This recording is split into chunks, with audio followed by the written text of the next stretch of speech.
Hey guys, Tim here. So today got the 300 Blackout, got the suppressor on the end of it. We're gonna shoot some watermelons with some Subsonic factory loads for hunting. So I tested one of these rounds before this way and I ended up using a non-subsonic, but I'm just kind of curious to see what other ones will do. So this is what we got. I have previously done this with this Sig Sauer Elite Performance. It's their tipped hunting. It's 205 grains. I have the Hornady Subsonic, the Sub X bullet. I've never shot these. And I got the Herters 200 grain open tip Subsonic. I don't know if they're really ideal for hunting. And then for fun, and these are not subsonic, I have the 110 grain VMAX and the Hornady American Gunner. These are 125 grain hollow points.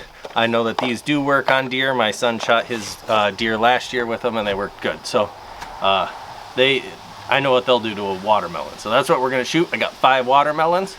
Well, let's line them up and see what happens. So I also should note that somewhere right there-ish is where we're shooting. It's wide open, there's nothing back that way.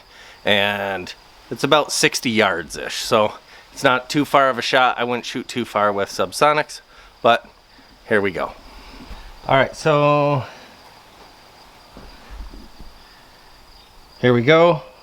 First round is going to be the Herters. It says target 200 grain open tip.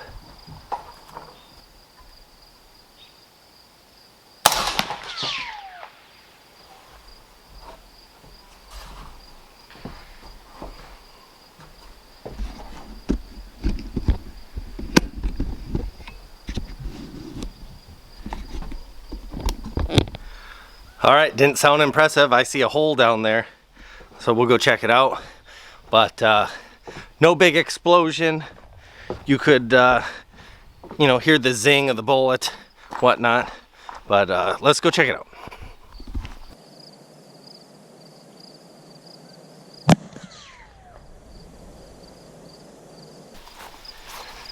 Okay, so here's our entrance hole.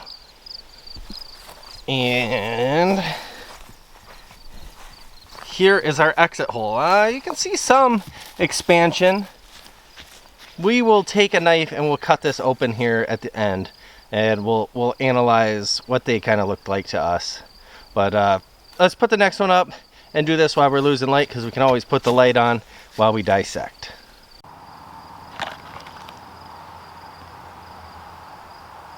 Next ones up are the Hornady Subsonic Sub X's, 190 grains.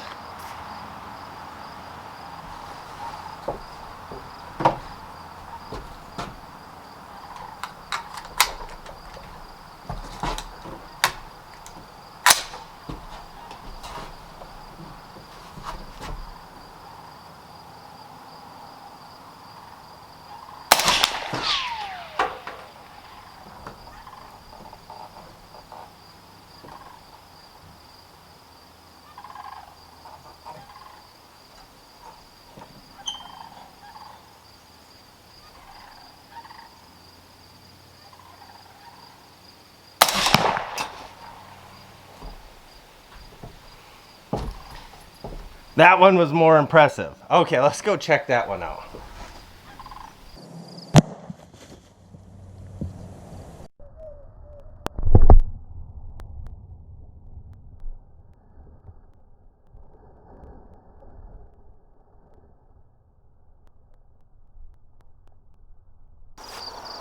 All right, so coming down here, we have some watermelon chunks up there.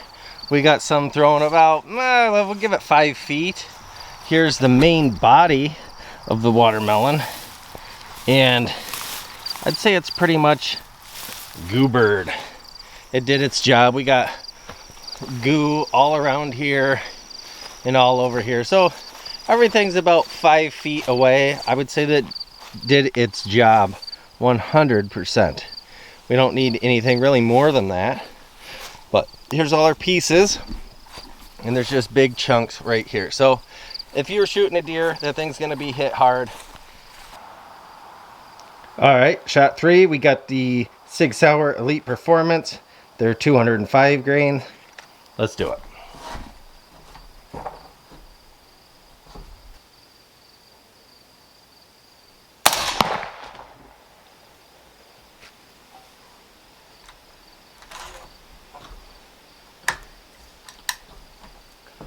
All right, so that one was pretty cool. It did blow it up also. So let's go check it out.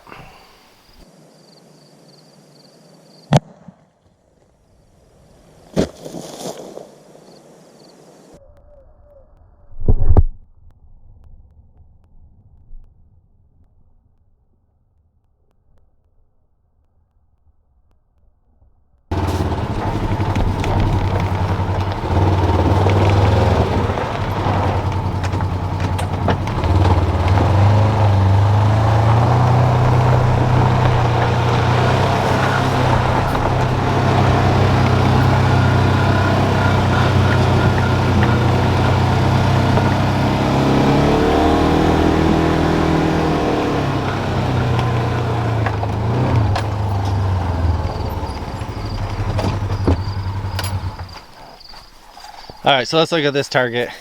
This one shot an inch high from where I was aiming. So I knew to aim this. So we've been hitting these, trying to hit these watermelons dead center. And it's looking like it did a number on this. Now, here's your entrance. No. Entrance is right there. There's your entrance. This is your exit. So it really blew up. Now, when I've shot a watermelon with these before, they did not act like this. They acted more like the first one, the Herters. So maybe there was a failure in that first one, but these are definitely viable options here. I mean, the inside is all gooey, and there is a pretty good hole in this back section here. I mean, and a chunk's missing. So that's a great sign. And now the real fun's gonna begin, because we're gonna use those supersonics. One of the other things to point out though is when I did shoot these before, it was not suppressed. So they weren't going as slow, I would imagine. They were going slightly faster, and maybe that impacted them. You wouldn't think it would make a difference. You think it would blow it up more. Interesting. So we're down to our last two watermelons over here. Let me chalk one up, and we'll go shoot the, let's try the 110 grain. I think those are gonna be kind of high in the shooting, but if we can get them on the paper, we can get them on the watermelon. Okay, so now we are shooting the Hornady Black. They are the, let's see, there you go, 110 grain VMAX. So I'm imagining this is gonna really blow this thing up, but we'll see.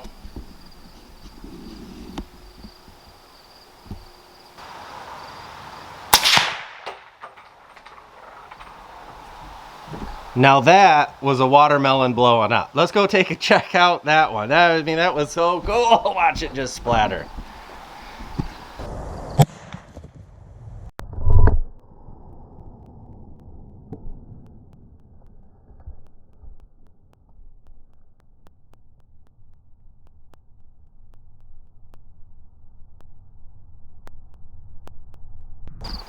All right, I mean, there's chunks way back over here. Let's zoom out here. 5 feet from it. Oh, there's one way back here. We're about 10 feet to this chunk, and that's out the back. I think we can do better yet. Wait till the next, I think the next shot's gonna be better, but it really did blow chunks everywhere. There's just big chunks laying all over here. Here. They're just like scattered. Yep. So, all right, let's do this. Let's stack another one up. We're gonna do the 125s, and I have a feeling that we're gonna see even more watermelon carnage. All right, so now we are on to the last one. This is the 300 Blackout, 125 grain hollow points. Now, I've done this before. I think we're gonna get our best results with these just for fun, but let's let the bullet do the talking.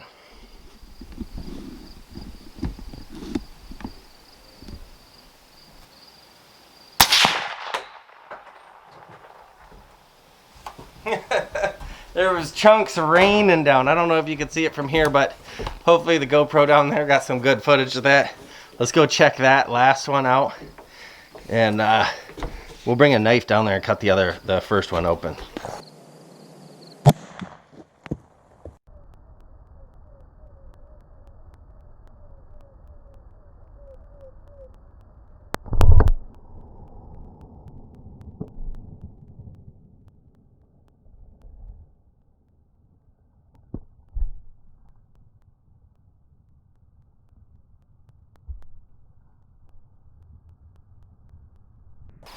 All right, so here we are down here. I can't remember to keep all these carnage chunks down, but I mean, there's just chunks and chunks and chunks out here now. It really blew up. I think some of these right here were the last ones, and if you look the way the watermelon is in there, it's just shredded. There's a cricket. Yeah, there's a black cricket over here on that chunk of watermelon. We have watermelon all over the yard. Okay, so we have a chunk of subsonic, another subsonic, and our first subsonic. This one was not a hunting tip. So let's just cut this open real quick. So we have the entrance hole and our exit hole, The exit hole is always way bigger than the entrance. Well, let's cut this thing down in half, like. And it looks like it just tunneled. It just did a core right through. So there's really very minimal expansion and not good at all. And it doesn't suggest that this should be used for hunting. So that's not so much fun. But maybe we could put this back up there and shoot it again with one of those other ones. The last one. Yeah. These other ones, though, they really did a number. I'm really impressed. It's hard to say what one would be better. I think I'd give them all an equal vote. I would see what ones you can find locally, and I wouldn't hesitate to use any of them at this yardage. So I'm about 60 yards. I'll range it, and I'll leave it in the description exactly because I have to go get the rangefinder yet, but we'll do it. I choose the last one personally because I use that every year.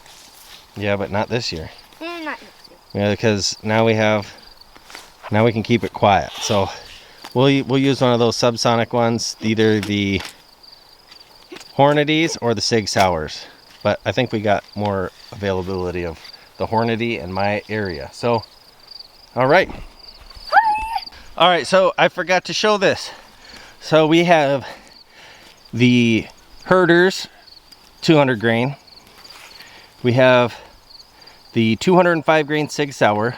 We have the 190 grain Hornady sub X's. And then if you look, that is two holes making one hole, and that is the 110s and the 125 Hornadies. So the 125s were hollow points, the other ones were VMAX. So it's kind of interesting that they held the exact same point of aim. So they both 8 inches high compared to these other rounds, but they are also going much faster. Okay, so let's talk about these rounds that we're going to be using. So here is the Herters brand. They are sold through Cabela's. It's 300 Blackout, 200 grain, open tip, subsonic. And I do believe right here, it's on the end of the box, it says Target. Now, for being a Target ammo, they do have, and I don't know how clear that's going to show up, but an expandable tip in there, or so it would seem. And the grooves cut down the end of the bullet a little bit. I noticed that some of these boxes, they end up being tarnished, which isn't the best, but I think these things were like $13.99 a box or something, so not too bad, especially for 300 Blackout, especially for plinking. Now, these Sig Sauer bullets, when I bought these, and I haven't been able to find them again, but I got them because they were subsonic, so I knew they'd be slightly quieter, and these ones specifically state tipped hunting on them. And so this was saying that they are 1,000 feet a second, 455 foot-pounds of energy. Now they're 205 grain, and they show a picture of what they look like. But these are just the funniest little projectiles. They're bottlenecked. They have a big domed yellow plastic tip, polymer tip. And last year when I shot a watermelon kind of testing these things out, I didn't film or anything, but when it hit, it acted more like that first one. There was just really no damage. I never cut it open. I gave up on it and I moved on to the next one. And the next one I had in my arsenal was these. So, but we'll get to them. We'll get to them. All right, so next we have our Hornady Subsonic. These are the 190 grain Sub X bullet. Now, I figured these were gonna work really well, but they showed it. So these also have the grooves down the edge for expansion. They have like a rubbery tip instead of hard plastic. You could just feel the rubber, so you know it's gonna, as the soft tissue goes in there, it's really gonna help it expand. And you've seen what it did to watermelon. I know a watermelon is not exactly the most ideal thing to shoot, but it's fun and it kind of shows what that bullet's gonna do. All right, so I got these at a gun show and fairly cheap. So these are the Hornady Black 110 grain VMAX, and these are a tipped bullet. They have the hard polymer tip on them. They're not much to look at, but you saw the explosion of the watermelon from these things. So they're pretty neat. They're very conical, they're very pointed, and they do the job well. Now, last but not least, these do not say anything about hunting. They're just hollow points. They're probably meant specifically for target shooting, but as you can see, they just do horrible amounts of damage. The insides of my son's deer last year was just blood everywhere. Everything was good. These, same kind of thing, pointed, really small little hollow point. And we did not have to track this deer, but it ran into the woods and then right back out to where he shot it, and it died. So there was no tracking involved, really. So those are an option for you. But this year, when we go out, we will be using these. This is my choice. I do have these as an option, or all these, I guess, but I just know I can get more of these. So if we practice with this is what we're going to use. If I practice with this, I will run out, won't have them, and that'll be the end of the story. So there you go. So all right, guys, so if you enjoyed this, make sure you smash that like button, hit that subscribe button, and get all your buddies to watch this video, because I had fun making it. And if you want to see more stuff like this, leave a comment. Maybe we can do it. Possibilities are endless. So all right, till next time.